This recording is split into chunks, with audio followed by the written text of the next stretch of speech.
Good morning. This is Andrea Miller, and I'm standing in the Virginia General Assembly. They have just voted to table the Equal Rights Amendment Bill SJ 78.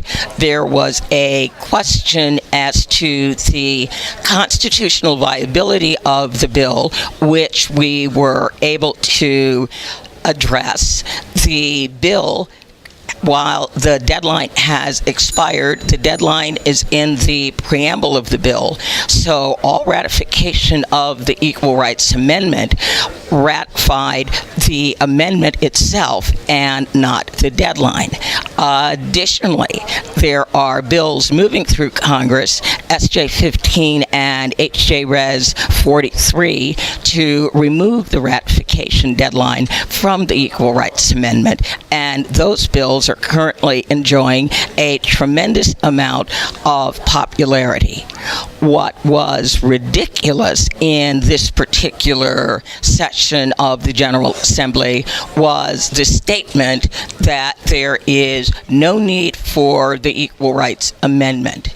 Again, 2 weeks ago, General Motors was discovered that they were paying their new chief executive officer less than 50% of what her male predecessors had paid, thereby demonstrating not only the need for the Equal Rights Amendment, but also the fact that discrimination on the basis of sex continues, and continues all the way to the top tiers of United States corporations. So until women receive constitutional pay equity, the fight goes on and the fight continues. So on to Washington and the great state of Illinois.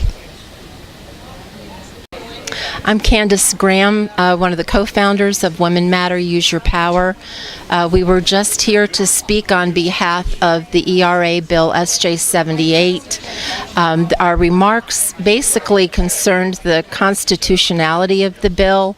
There were several points that were cited in the Congressional Review study that indicate that this is a viable bill.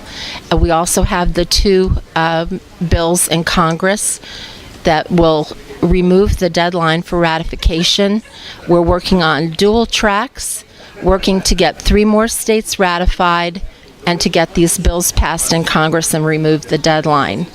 Unfortunately, there are some women that feel because they don't feel they personally have been discriminated against, that it's not needed, that we have protection for equal rights for women in the U.S. Constitution, but that is not the norm for the majority of women who do not receive equal pay for equal work.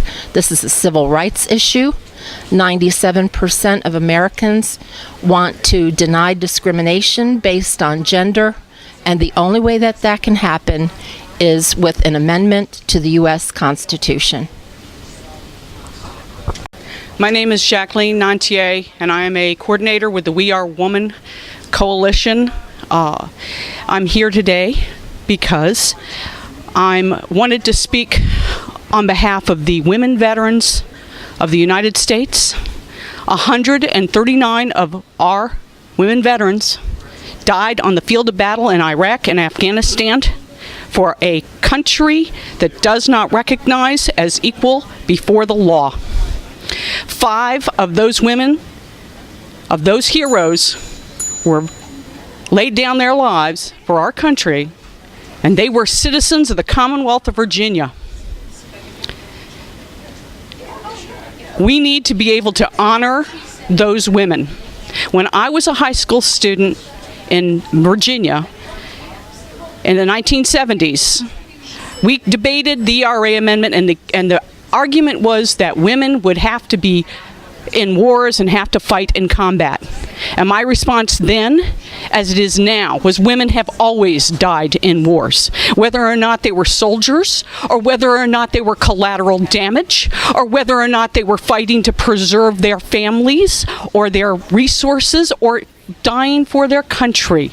Women have always been affected by the wars that men inflict on countries and women. And so it's time for us to recognize and honor that sacrifice and recognize that women need to be equal in the eyes of the law, equal under the law that they now fight and die for. This doesn't even begin to recognize the women who have laid down their limbs and have been maimed for life and will suffer the same war wounds, the same problems that men veterans now do, the same homelessness, the same family issues. They can't say that we're not equal, and they can't say that we don't deserve that recognition under the law when we're fighting along men doing the same thing.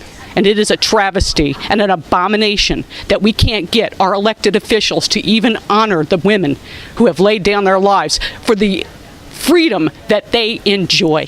Thank you.